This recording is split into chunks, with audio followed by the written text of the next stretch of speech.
evening and welcome to Viu TV News. I'm Vijitra Duangdee in Hong Kong. These are the stories that are making headlines tonight.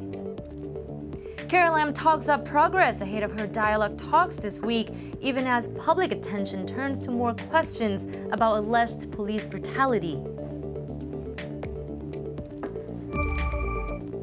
A new Amnesty International report drives that debate forward, slamming the government for using Beijing's red line to restrict people's rights. And after a violent attack, Yulong District Councillor Roy Kwong says he won't stop fighting to protect Hong Kongers. Good evening. We are 108 days into the crisis caused by the extradition law controversy, but Hong Kong's chief executive says there is still a long road to reconciliation. As Carrie Lam addressed media ahead of her weekly executive council meeting, she talked of optimism, though her vaunted dialogue sessions with the public begin this week. Lam said she hoped those will help ease tensions, even as others warn things in Hong Kong are actually getting worse. Ryan Chang begins our coverage this evening. Another week, another news conference from the chief executive, talking about progress. As Hong Kong waits for Carrie Lam's first public dialogue session, she talked up the prospect that things are moving in the right direction, even as violence continued this weekend. So to me, this is one step forward. It will be a long journey to achieve reconciliation in society, let alone to return to the more normal Hong Kong that we are all very familiar with. But there will be rules for those joining in Thursday's dialogue session. No umbrellas, no helmets, no gas masks, and no banners. That move's drawn criticism from the opposition, who say it's another restriction on freedom of expression. Lam, though, denied that, saying the ban ensures the talks are safe and non-violent. We should not put our own personal security at a very high level. But we have to make sure that everything is done in a relatively peaceful and orderly manner. The CE was also confronted with more questions about alleged police brutality. That's after video emerged claiming to show officers kicking a detainee in an alleyway in Yuen Long on Saturday. Police yesterday questioned the video's honesty, suggesting it could have been doctored. Lam didn't comment specifically on that video, but she refused to condone any excessive use of violence by the force, urging people to use existing systems to handle police complaints. We have to put our trust in these important institutions, which have kept Hong Kong going for so many years. I know the level of mutual trust is now relatively low in Hong Kong, but we have to make sure that we can continue to operate as a civil society. Lam also rebutted calls from pro-establishment figures to use emergency laws to ban masks in protests and slogans insulting police. NPC Committee of the Basic Law member Maria Tam echoed her support for a law to unmask protesters. The chief executive questioned whether the move could damage Hong Kong's international standing even further. Ryan Chang, Viu TV News. Well, amid those concerns about Hong Kong international image and police actions during the recent protests, Amnesty International have issued a fresh report demanding action. The non-governmental organization has said it's vital the local government investigates officers' use of force. Amnesty lists recommendations which include ensuring police facilitate and not restrict peaceful public assemblies. It accused the government of using aggressive policing tactics to enforce China's vague definition of national security, even when it violates international human rights laws and standards. Amnesty have also urged Hong Kong authorities to stop using Beijing's red line as a justification to restrict people's rights to protest. All right, let's get more on this from Amnesty International themselves. We're joined in the studio by Joshua Rosenzweig, who's the head of the organization's East Asia office. Thank you, Joshua, for joining us. Now, let's start with this line on Beijing's Today report. It says, Hong Kong authorities should push back against the central government. How plausible is that really? And I mean, are you concerned at all that this difficulty might make some dismissal to the report entirely? Well, let me be clear about what we mean when we say push back. And what we're talking about here is pushing back against a red line of national security that's being used in Hong Kong to restrict the enjoyment of very important human rights of peaceful assembly, association, freedom of expression. Let's be clear, the tone for that is being set in Beijing. The Hong Kong government is bound by its own basic law to protect those rights. And to the extent that it is towing the line and allowing so-called concerns about national security to limit the enjoyment of those rights in Hong Kong, it's not fulfilling its duties in terms of human rights law and international standards. So what we're calling for is for the Hong Kong government to really demonstrate that the enjoyment of those rights is paramount, and that it's not going to be it's not going to allow itself to diminish those rights in the name of national security. Now, the report also talks about policing tactics that violate international human rights laws and standards.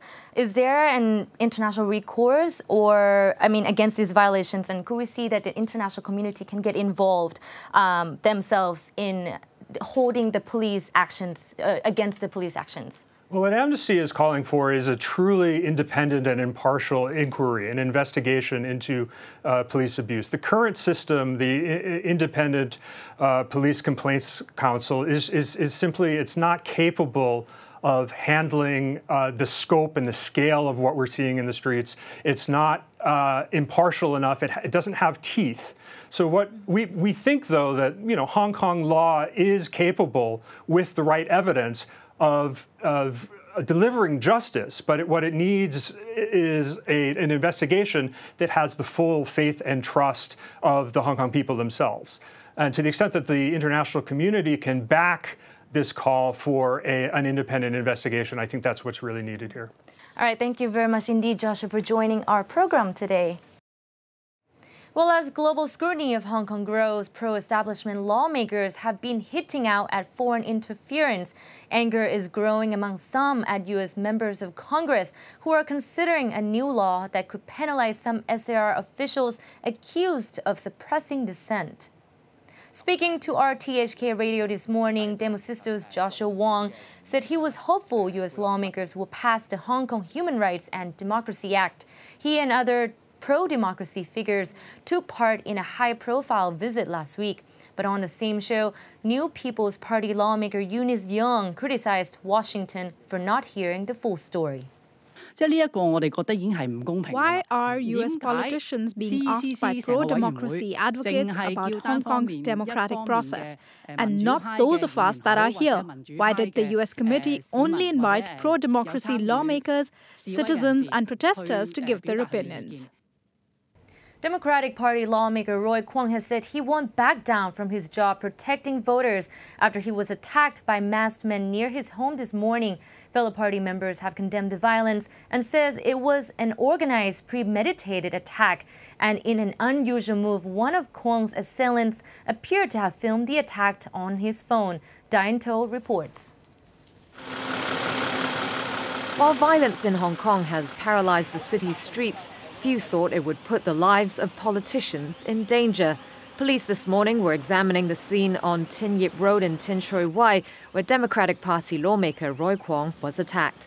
The 36-year-old said he'd just got in his car parked on the roadside when three masked men dragged him out of his vehicle and started kicking and punching him. He also claimed a fourth person was there filming. Speaking to reporters after leaving Tin Shui Wai Hospital this afternoon, Kwong said he'd taken a particularly hard kick to the back of his head and neck. Kwong has warned his attackers he won't be afraid. It is the duty of a councillor to protect people. If someone is attacked just for protecting Hong Kongers, this is an international scandal. Fellow Democratic Party lawmaker James To urged authorities to investigate the incident seriously. While Kwong was elected with the largest majority of anyone, the world's attention is also squarely on the SAR. So, beating the most popular legislator is sending quite an alarming signal to Hong Kong and the whole world that Hong Kong is no longer a place with rule of law.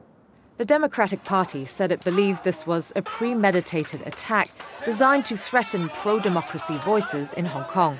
It also added that its offices have been repeatedly vandalized over the past 2 months. Diane To, Viu TV News. Coming up next, the latest from the world of business.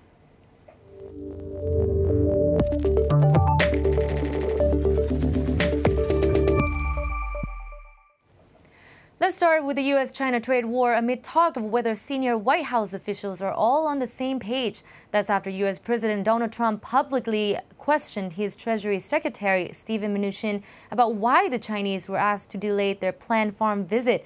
Attention is already turning to what it could mean for further talks with Beijing. Our mainland correspondent Samantha Vadas has more for us from the capital. Well, while there appeared to be confusion on the US side about this cancelled trip, trade officials there confirmed talks with China would resume in 2 weeks' time once the national holiday is over. Now, so far, there seems to have been progress in easing tensions between the world's two biggest economies after deputy-level meetings wrapped up last week. But there's no doubt that China will be heading into these negotiations with its own economic outlook on its mind. That's as analysts expect growth to slow further this quarter from a near 30-year low from April to June. Despite a number of growth measures this year, Beijing has yet to stabilise the economy. However, while the central bank today said it was in no hurry to follow other countries in making interest rate cuts, officials did say China would step up efforts like speeding up construction and relaxing restrictions on auto purchases. Well, mixed signals over trade talks failed to dampen market sentiment today, though. Shares in Shanghai, meanwhile, were slightly higher, pinned on hopes of more economic stimulus, adding 0.33% to finish at 2,985 points. The Hang Seng today ended up for first time in 10 days, closing at 26,281 points.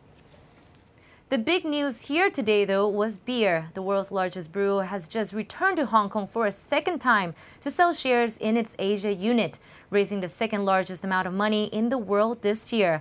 AB InBev has raked in $5 billion in its IPO 2 months after canceling its last attempt. Michelle Hennessy has more.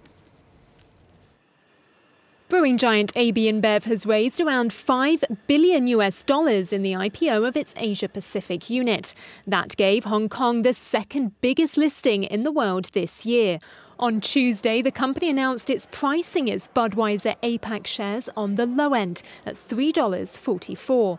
That would value Budweiser at more than $45 billion. AB InBev shelved plans for a bigger IPO of its Asian unit in July, where it hoped to raise nearly $10 billion. The flotation now will be a test of investor appetite, with anti-government protests weighing on Hong Kong's market. So far this year, companies have raised more than $10 billion in new listings in the embattled city, well short of the $41 billion raised in New York, according to data from Refinitiv.